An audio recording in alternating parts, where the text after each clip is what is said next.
황교안 나오면 땡큐의 준말인 황나땡이라는 말이 돈다.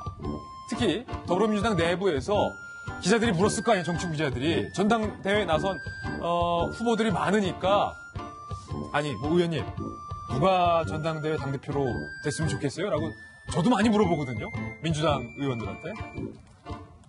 그래봤더니 한 민주당 핵심 관계자가 당에 황나땡이라는 말이 돈다. 황교안 나오면 땡큐 라는 말을 한 겁니다. 특히 민주당의 서른 의원이 황나땡에 관련해서 이렇게 이야기를 했습니다. 서른 의원의 이야기 들어보시죠. 뭐 그런 측면이 있죠. 솔직히 말씀하면 그렇습니다. 박근혜 대통령이 아직도 감옥에 있는 처지인데 지금 그런 책임이 없다고 할 수 없는 분이 다시 정치를 하겠다고 나서는 거는 국민들이 볼 때 민심이 지금 어떻게 흐른다는 데에서 전혀 관심이 없는 거 아닌가. 그리고 같은 당 내에서도 비슷한 발언을 하는 사람이 있습니다. 바로 홍준표 전 대표인데요. 홍 전 대표의 이야기도 들어보시죠. 내가 나가게 된다면 재신임 여부 전당대회가 될 것이다. 네? 홍준표 말이 옳았기 때문에 우리도 홍준표 말을 불신하지 않았느냐. 근데 옳은 말하고도 당하는 건 옳지 않죠. 근데 그 소리 하는 사람은 내가 쳐다보기 어이가 없어. 자기는 그때 뭐 했냐 이거야. 당이 그래 어려울 때 가출해가지고 밖에서 웰빙하면서 놀다가 있다가 당이 어려울 때 당을 맡아가지고 고군분투한 사람 보고 네 책임이다. 아직 홍나땡이라는 얘기를 들어보지 못한 상황입니다. 홍준표 전 대표의 비판이었는데 오늘 한 언론이 조간신문이 박근혜 전 대통령이 과거 한나라당에서 대통령 후보로 수락하는 연설을 앞둔 상황에서 박 전 대통령이 정호성 전 비서관과 얘기를 나눴던 그리고 최순실 씨와 셋이서 얘기를 나눴던 녹취록 내용을 입수해서 공개를 했는데 거기에 황교안 전 총리의 이름이 등장한다는 사실을 보도했습니다. 그 보도 내용도 함께 살펴보시죠. 2012년이에요. 박근혜 앞에서 황교안 씨는 2012년 박근혜 후보 수락연설문 회의였어요. 그때 최순실 씨가 이렇게 얘기를 하는 녹취록을 공개한 겁니다. 근데 황교안 씨는 왜 그런 거 안 받아? 라고 최순실 씨가 이야기하자 박 전 대통령이 법이 없어요. 라고 얘기를 했다는 거예요. 박수현 차장. 네. 저때 저게 무슨 이야기입니까? 그러니까 정호성 비서실. 그 법이 없습니다. 본인이 거부하면 국민 배심원단을 안 하거든요. 왜 최순실의 입에서 그때 당시에 그러니까 대통령에 당선되고 정부 출범하기 전이잖아요. 네. 그 전에 최순실에 의해서 왜 황교안 전 총리의 황교안 씨라는 단어가 나온 겁니까? 그게 이제 의문인 거죠. 이때가 바로 2012년 그 한나라당 후보 경선을, 대선 후보 경선을 앞두고 이제 될 것 같으니까 수락연설을 논의하는 과정이었는데요. 거기서 이제 국민 배심원단과 관련된 정책을 어떻게 할 것이냐를 논의하다가 최순실 씨가 갑자기 황교안 씨는 그런 거 받아요? 라고 황교안 씨라고 갑자기 이름을 언급을 한 겁니다. 갑자기? 네, 굉장히 익숙한 사람 얘기하듯이 황교안 씨는 아무렇지도 않게 얘기를 한 거죠. 이 과정에서 이제 이게 검찰 수사 과정에서 녹취가 이런 게 나온 게 있었고 이걸 이제 언론사가 입수를 해서 보도를 한 건데요. 혹시 이걸 보면 이 황교안 그러니까 총리죠. 황교안 총리가 이때부터 혹시 이 박근혜 캠프와 무슨 연관이 있었던 것 아니냐라는 추정을 할 수 있다는 얘기가 지금 나오는 겁니다. 당시에는 총리도 아니고 그냥 황교안 변호사. 네, 그 당시엔 변호사였습니다. 검찰에서 나온 이후로 변호사 활동을 하고 있을 때였는데요. 지금 이 내용을 보면 원래는 박근혜 대통령과 황교안 총리는 이전에는 별 관계가 없었던 것으로 알려졌죠. 박근혜 대통령은 정권이 출범하면서 황교안 장관을 법무장관으로 임명하면서 두 사람의 인연이 있었던 것으로 알려졌었고요. 그리고 이 최순실 씨와 황교안 총리 같은 경우에는 황교안 총리가 청문회에 나와서 이런 얘기를 합니다. 저는 모른다, 최순실 씨를. 몰랐는데 그 지라시 하면서 정보지를 통해서 이름을 몇 번 들어서 이제 알게 됐다. 이런 식으로 얘기를 했거든요. 그러면 그 얘기가 전부 거짓말이었던 거 아니냐. 벌써 2012년부터 서로 이 정책과 관련된 법률 자문을 주고받았던 거 아니냐. 이런 추정을 하게끔 만드는 녹취록이 나왔다. 이런 얘기가 나오는 겁니다. 예, 물론 황 전 총리 측의 반론도 저희들이 취재를 했습니다. 이렇게 이야기를 했습니다. 어떻게 그런 이야기가 나왔는지 우리가 알 수 없다. 최순실은 모르는 사람이다. 최순실의 입에서 황교안이라는 이름이 나왔을 뿐이다.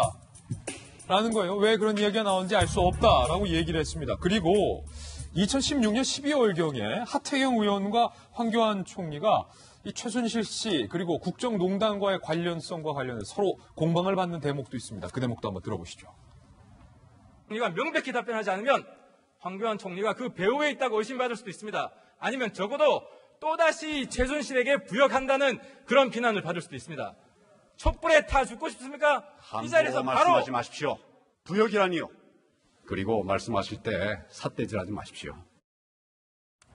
점잖게 하태경 의원이 혼이 났는데 박용진 의원께는 또 민주당의 미래니까 아까 황나땡이라는 말이 있잖아요. 네. 누구 나오면 땡큐입니까? 황낙땡, 뭐 홍늘땡, 홍들땡. 이런 얘기가 있는데 늘땡큐. 이거 이제 왜 저 당에 장기 전략을 노출시키느냐. 예. 라고 해서 불편해하는 사람들도 있는데 아, 핵심 전략이다. 티내지 마라. 저는 조금 다르게 봐요. 우리 당이 너무 쉽게 보고 있는 거 아니냐. 황교안 전 총리를. 예. 그러니까 자유한국당의 이번 전당대회가요. 뭐 누구를 뽑느냐의 전당대회의 의미가 있습니다만 실제로는 자유한국당이라고 하는 보수의 일진, 보수의 일진 정당이 그 전열을 가다듬는, 전열을 정비하는 의미가 있어요. 예. 지금 그 자유한국당이 저렇게 뭐 웰빙단식이나 하고 앉아있고 뭐 국민들이 볼 때는 혀를 차지 않을 수 없는 상황임에도 불구하고 지난 대통령 선거 이후에 최대 지금 정당 지지를 가지고 26.7%인가를 지금 차지하고 있거든요. 예. 그래서 우리가 한 게 뭐가 있다고 지금 오르지? 하고 있는 상황이에요. 대통령 단임제 특성상 3년차 들어가면 현직 대통령에 대한 비판과 그다음에 약간의 실망, 기대에 따른 실망 이런 것들 때문에 그 야당이 그 반사이익을 좀 얻게 돼요. 그런데 이때 지금까지 지지부진하고 그냥 뭐 막 정신없이 돌아다니던 제1야당이 그가 누가 됐든 간에 뭐 홍늘땡이든 황나땡이든 간에 누가 됐든 간에 그 중심에 섰을 때 그 일사불란함을 갖게 되면 민주당이 지금까지 누리고 있었던 어떤 여유 이런 거 없어집니다. 그래서 저는 더불어민주당의 우리 의원님들이 너무 쉽게 보는 것 아니냐. 쉽게 보지 마라. 예, 그리고 지금 방금 우리 하태경 의원과의 그 대정부 질문 과정에서 봤습니다만 그 황교안 총리가 뭐 만만하지 않아요. 예. 그러니까 그 본인이 가지고 있는 이런 그 공안검사 그리고 법무부 장관 등을 거쳐오면서의 이 법률가로서의 어떤 탄탄한 본인의 내공도 있고요. 또 총리를 하면서 국정 전체를 봤기 때문에 물론 박근혜 대통령 탄핵 당시에 그 총리로서 법무부 장관으로서의 그 책임이 없다고는 할 수 없습니다만 이분이 그 제1야당을 이끌게 됐을 때 지금 그 문재인 정부와 민주당에 대해서 약간 실망하거나 걱정하고 있는 분들의 이런 분위기를 일사불란하게 정비가 끝난 제1야당이 받아가게 되면 만만하지 않다고 생각해요. 너무 쉽게 생각하지 마시고요. 지금 이런 식으로 한 달에 0.3만 저 야당 지지율이 올라가죠. 그 다음 총선 되면 저희 민주당하고 거의 비슷비슷해지거나 넘어설 수도 있기 때문에 민주당은 어찌됐든 간에 경각심을 가지고 이 사태를 바라봐야 된다. 황교안이나 혹은 황교안 전 총리나 혹은 다른 후보자들이 갖게 되는 약점들이 다 있지만 그 약점이 바로 더불어민주당의 장점으로 작용할 거라고 낙관해서 보서는 안 된다 생각합니다. 황 나오면 땡큐야, 황 나오면 노땡큐의 상황일 수도 있다. 네. 예. 근데 궁금한 게 박주환 대변인. 도대체 저때 당시에 최순실 씨는 2012년에 그냥 개인 변호사였던 황교안 변호사의 이름을 그것도 황교안 씨는 왜 그걸 안 봐? 그 무슨 말인지 모르겠어. 그걸 안 받는다. 그거는 뭔지도 모르겠고 왜 그 말은 했는지도 모르겠고 왜 이거 저거 그거 이런 대명사를 많이 쓰는 분이니까 왜 얘기를 했을까? 일단 후보 수락 연설에 앞서서 여러 가지 정책 관련한 얘기를 한번 검토하는 대목인 것 같아요. 그리고 황교안 전 총리가 당시에 아마 그 박근혜 후보를 지원 내지는 지지하는 이 자문그룹 중에 하나에 있지 않았나 싶은데 더욱 놀란 거는 사실은 우리가 최순실 씨는 그냥 베일 뒤에 있는 줄 알았는데 사실은 저렇게 한 사람 한 사람씩 이름을 다 알 정도로 최순실이 엄청나게 개입해 있었다는 게 그러니까 대통령이 되기 전 후보 시절 전부터 저렇게 두 사람이 밀접하게 개입해 있었고 정우성 비서관보다도 훨씬 더 많은 것을 알고 있을 정도로 최순실이 많이 개입하고 있었구나라는 점은 오늘 아침에 새삼스럽게 맞습니다. 느끼게 되는 대목입니다. 혹시 최순실 씨가 누가 박정화 대변인 어때요? 괜찮은 대변인인데 바른 선생인데 최순실 씨가 박정화 씨는 안 돼요. 이렇게 얘기한 건 아닐까? 한번 생각을 해보겠습니다. 황교안 전 총리의 지금 출마 기자회견이 예상한 것보다 늦어지고 있어요. 저희 방송 시간이 허락되는 상황에서 기자회견이 시작된다면 저희가 생방송으로 잠시 후에 연결해드리겠습니다.